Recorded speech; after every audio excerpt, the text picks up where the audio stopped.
7 शरीर बताए गए हैं सूक्ष्म ध्यान साधना के दौरान। महापुरुष बताते हैं कि 7 शरीर होते हैं, 7 चक्र होते हैं, कोई कहता है। समझने के लिए चक्र बताए गए। जैसे समझने के लिए बोला गया हाथ है, पैर हैं, मुंह है, नाक है, ऐसे ही समझने के लिए चक्र बताए गए कि मूलाधार चक्र है तो कहाँ है, तो यहाँ होगा, तो स्वादिष्ठान है तो कहाँ है, तो यहाँ होगा, तो ना मणिपूरक है तो कहाँ है, तो यहाँ होगा, अनाहत यहाँ होगा, विशुद्धि यहाँ होगा, आज्ञा चक्र यहाँ होगा, तो सहस्रार यहाँ होगा। समझने के लिए कि कहाँ की बात हो रही है। शब्द हैं, केवल शब्द। चक्र को तो बेचारे को यही नहीं पता कि उसका नाम किसने रखा है, क्या नाम है। चक्र तो चक्र है, बस है, इससे क्या लेना देना उसको, नाम तो हम आप रखते हैं।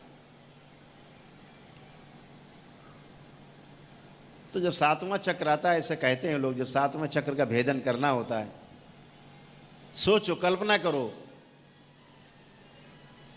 आप साधना की चरम पर हैं, ऊंचाइयों पर हैं, सबसे ऊपर हैं, टॉप पे, और सबसे ज्यादा मोह किससे, तो शरीर से। तो सबसे ज्यादा भय किससे, तो मौत से, मृत्यु से।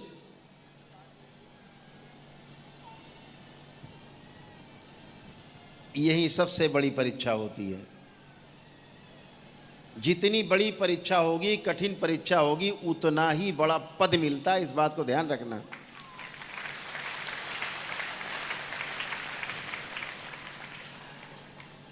पद का स्तर, परीक्षा आपकी सरल है कि कड़ी है, इससे तय होता है। जितनी बड़ी परीक्षा उतना बड़ा पद मिलता है। तो जब 7वें चक्र का भेदन आप करते हैं तो कल्पना करिए कि वो कुआं आपको दिखाई पड़े जिसमें कूदना है, जिसमें नीचे पेंदी नहीं है। कूद गए, ये आखिरी रास्ता है। जंप मारी, नीचे है ही नहीं तली, कहाँ रुकेंगे पता ही नहीं है, जुगाड़ ही नहीं। आप ऊपर से तो कूद सकते नीचे 2 माले से कि नीचे जमीन है, वो ऐसा कुआं जहाँ नीचे है ही नहीं रुकने वाला, जुगाड़ ही नहीं रुकने वाला। जंप मारी, किधर गए पता नहीं।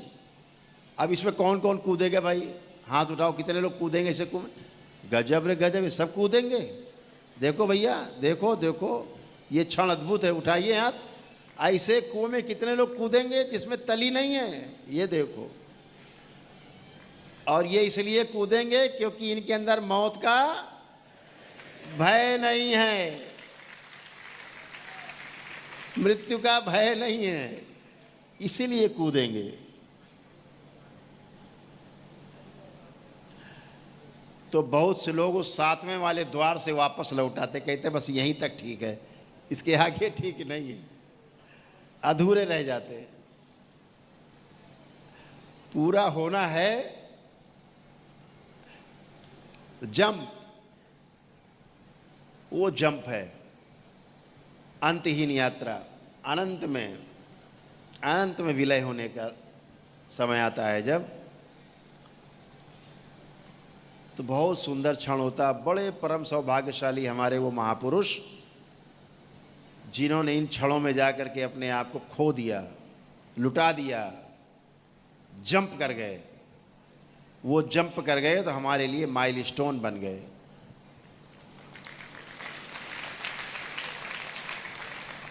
हम ध्यान साधना में उनका नाम लेते हैं। नानक हो, कबीर हो, कृष्ण हो, राम हो,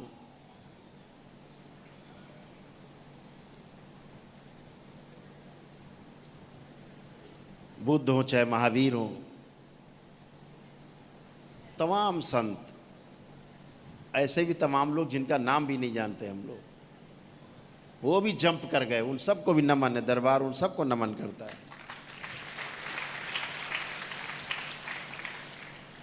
हमारे महापुरुषों ने जो हमें रास्ते दिखाए, हमारे गुरुओं ने जो हमें रास्ते दिखाए, जो परम पूजनी बाबा और हमारी प्यारी माँ जो हमें रास्ता दिखा रहे हैं, हमें सुरक्षित रखती हुए, हमें जब हम ध्यान साधना में उतरते हैं, बाबा रास्ता दिखाते, मार्ग दिखाते, और माँ हमारी साधना के समय रक्षा करती है कि हमारे बच्चा सुरक्षित रहे। शिव और शक्ति दोनों एक साथ, बिना एक साथ हुए, बिना पास हुए, बिना उनके आंचल में जाए, एक साथ दोनों के, कभी साधना का पथ तय नहीं होता, कभी मार्ग नहीं खुलता, कभी मार्ग पूरा नहीं होता, कभी पूरा नहीं होता, जब तक दोनों एक साथ नहीं है। माँ और बाबा एक साथ हैं, शिव और शक्ति एक साथ है। इसलिए आपको रास्ता मिलता है, इसलिए तमाम चीज़ों से आप उबर के बाहर आते हो, इसलिए तमाम चीज़ों से आप हंसते खेलते बाहर निकल आते हैं। जिन चीज़ों को देख के आदमी रोता है, उन चीज़ों को आपको देख के लगता है अरे बाबा हैं तो, माँ है तो, चलो संकल्प कर लेते हैं। आप संकल्प करते हो, संकट यूँ भाग जाता है, गायब, समस्या गायब, कष्ट गायब। कितनी बड़ी शक्ति दी कलयुग में बाबा और माँ ने, इस दरबार ने। मात्र प्रार्थना और संकल्प से चीज़ें ठीक हो जाएं, केवल अपनी प्रार्थना अपने लिए, उससे हम स्वस्थ हो जाएं, केवल अपने प्रार्थना और संकल्प से हमारे परिवार के लोग ठीक हो जाएं, शरीर स्वस्थ हो जाए, मन स्वस्थ हो जाए, आध्यात्मिक मार्ग मिल जाए, जैसे आज आप उस मार्ग पर चल रहे हो। बहुत बड़ी घटना है कलयुग में। इसे लोग युगों युगों ध्यान रखेंगे कि कलयुग में वो समय भी आया था जो मात्र प्रार्थना और संकल्प से लोगों ने मुक्ति पाई। आप उसके माइलस्टोन बनेंगे, आप उसकी नींव के पत्थर हैं, याद रखेंगे लोग आपको। ये दरबार धीरे धीरे धीरे धीरे अपने बालकपन से जवानी के आंगन में धीरे धीरे कदम रखने जा रहा है। 2025 जब परम पूजनी बाबा जी का जन्म दिवस होगा तो जवानी के आंगन में वो पहला कदम होगा दरबार का।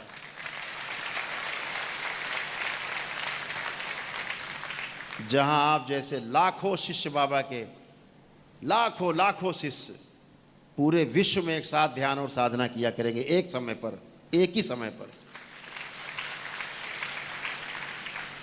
टेक्नोलॉजी का भरपूर इस्तेमाल करना है। इस बेवकूफ़ी में बिल्कुल नहीं जाना कि नहीं साहब हम तो बैलगाड़ी में हमारे पुरखे चलते थे, हम तो बैलगाड़ी में ही चलेंगे, तुम कार में जाओ। ऐसा कुछ भी नहीं। कार है तो पूरा इस्तेमाल करेंगे, हवाई जहाज है तो उसका इस्तेमाल करेंगे। हमारे पास जो है टेक्नोलॉजी उसका भरपूर इस्तेमाल करेंगे। और आज ऐसी टेक्नोलॉजी है एक साथ पूरे विश्व में एक साथ बैठ के एक ही क्षण में हम सब ध्यान और साधना एक साथ कर सकते हैं। दरबार ऐसी व्यवस्था अब बनाने जा रहा है। इस पूर्णिमा में विशेष शक्ति खुल चुकी है कि हम सब एक साथ ध्यान और साधना पूरे विश्व में एक साथ बैठ के कर सकें।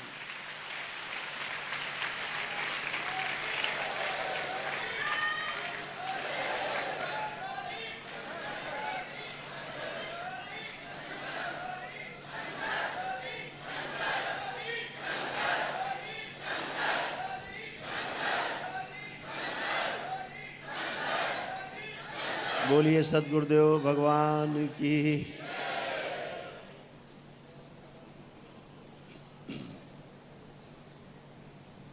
वो क्षण आ गया कि हम सब एक साथ अपने अपने घरों में बैठ के भी एक साथ होंगे। कोई रूस में होगा, कोई जर्मनी में, कोई अमेरिका में, कोई यूरोप में, कोई भारत में, कोई अलग अलग देशों में, अलग अलग राज्यों में, अलग अलग शहरों में, अलग अलग गांव में, अलग अलग घरों में होते हुए भी साधना के समय हम सब एक स्थान पर होंगे टेक्नोलॉजी के द्वारा। उन सभी वैज्ञानिकों को, हमारे देश के उन वैज्ञानिकों को, दुनिया के उन सभी वैज्ञानिकों को बहुत बहुत शुभकामनाएं, बहुत बधाइयाँ और बहुत बहुत धन्यवाद उनको कि ये टेक्नोलॉजी उन्होंने हमें प्रदान की है, जिसका हम साधना में इस्तेमाल करेंगे, ध्यान साधना में इस्तेमाल करेंगे। तो टेक्नोलॉजी का हमें सदुपयोग करना है। दोनों पक्ष बने रहते हैं, मोबाइल का सदुपयोग भी है, दुरुपयोग भी है। सदुपयोग हम कर पाएँ इसके लिए हम तैयार हैं और आगे कर पाएंगे, इसके कार्यक्रम जारी करेंगे। इसके लिए हम सभी एक सम्मेलन जो पिछले 6 माह से नहीं हो पाया है दरबार की व्यस्तता के कारण, बाबा के जितने भक्त हैं, जितने शिष्य हैं, उनका महासम्मेलन 17, 18 और 19 अक्टूबर को हरिद्वार में होगा।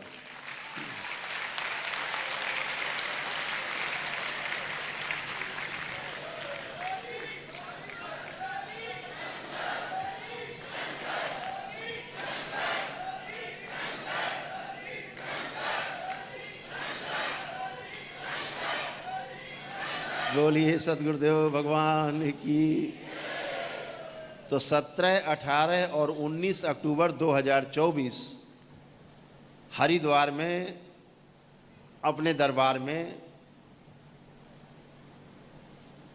3 दिवसीय महासम्मेलन होगा, जिसमें आप सभी आमंत्रित हैं। देश दुनिया में जितने बाबा के भक्त हैं, शिष्य हैं, आप सभी आमंत्रित हैं।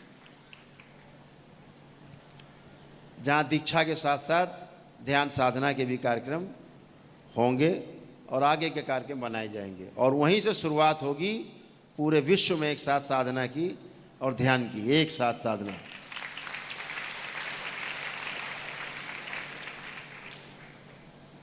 जिसमें ध्यान रखा जाएगा कि आपका शरीर और इसमें रहने वाला जीवन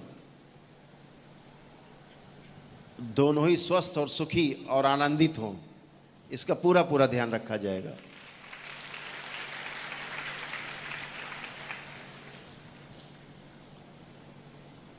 और बाबा के जन्मदिन के बाद एक घोषणा और करना चाहते हैं। बाबा के जन्मदिन के बाद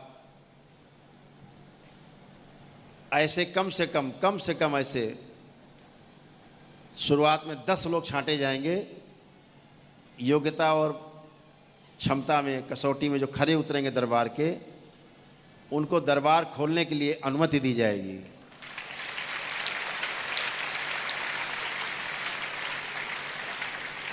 अलग अलग राज्यों में अनुमति दी जाएगी ताकि आपका फैलाव हो सके और लोगों को और ज़्यादा लाभ मिल सके।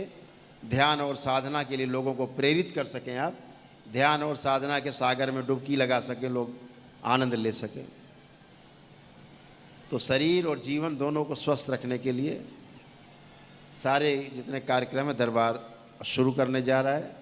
हरिद्वार के महासम्मेलन में आगे की योजनाओं पे विचार होगा, आगे की योजनाएं जो बनेंगी वो विस्तार से वहाँ पे चर्चा होंगी और वहीं से योजनाओं का शुभारंभ होगा। आप सभी लोग कर पाएंगे, जुड़ पाएंगे। पहले 10 दरबार बने, ठीक से चलाए जाएं, देखा जाए कहाँ क्या कमी, कहाँ क्या दिक्कत है, उनको दूर करके पूरा कसौटी पे कस के फिर वो 10 मॉडल बन जाएं हमारे, ताकि उन मॉडल में लोग जा करके रह करके देखें कि यहाँ कैसे व्यवस्था है। फिर अपना अलग दरबार और जो दरबार अनुमति देगा, ऐसे सैकड़ों और हजारों दरबार आपके यहाँ पर नहीं पूरे विश्व में बनते जाएंगे। लेकिन दरबार के नियम के अनुसार, दरबार के कड़े नियमों के साथ साथ दरबार का संचालन होगा। जो दरबार से पूरी तरह से जो मजबूत है, अडिग है, वो आगे ले जाए जाएंगे। वो दरबार उनका चुनाव स्वयं करेगा, उनकी घोषणा करेगा दरबार। अधिकृत रूप से हम स्वयं जाएंगे और उन दरबारों का उद्घाटन करेंगे और वहाँ रह करके हमारे दरबार के जो, हमारे ही दरबार के अपने जो बच्चे हैं, जो आगे आप बहुत आगे हैं, वही सब बच्चे जा करके, जो बच्चे शरीर में हैं, वैसे नहीं है।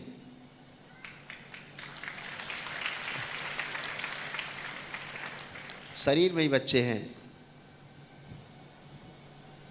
तो वो सब ऐसी व्यवस्था बनाई जाएगी कि दरबार सुचारू रूप से चल पाए। एक एक लोग जिम्मेदारी दे करके वहाँ मजबूती से, ताकि दरबार चल सके ठीक से और लोगों को अपने अपने राज्य में, अपने अपने देश में ही दरबार होने का लाभ मिल सके।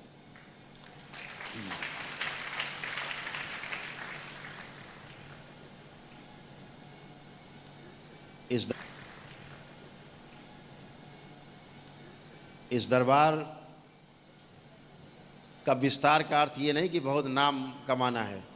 दरबार का विस्तार का अर्थ है कि जो कार्य हमें बाबा और माँ ने सौंपा है उसको आगे बढ़ाना है, उनके कार्य को आगे बढ़ाना है। नाम होना तो बाई प्रोडक्ट है, नाम तो अपने आप ही मिलता है। अच्छा काम करते हो आप, नाम तो अपने आप ही होता है। नाम पैदा करने के लिए अलग से कुछ नहीं करना पड़ता है, अपना काम करना होता है निष्ठा के साथ। तो आप सभी को बहुत बहुत बधाई, बहुत धन्यवाद, बहुत शुभकामनाएं। बाबा माँ के आपको आंचल मिला, उनकी शरण मिली, आप में से बहुत लोग आगे जा पाएंगे। दरबार आपको इस योग्य बनाएगा कि आप अपनी के साथ साथ दूसरों की सेवा भी कर सके। और बाबा नाम माँ का जो लक्ष्य है, इस दरबार का जो लक्ष्य है, जिसके लिए इस दरबार की स्थापना हुई, उस काम को आगे बढ़ाया जाए। और संपूर्ण लक्ष्य क्या है वो तो बाबा जी का आने वाले जन्म दिवस पे ही पता लगेगा।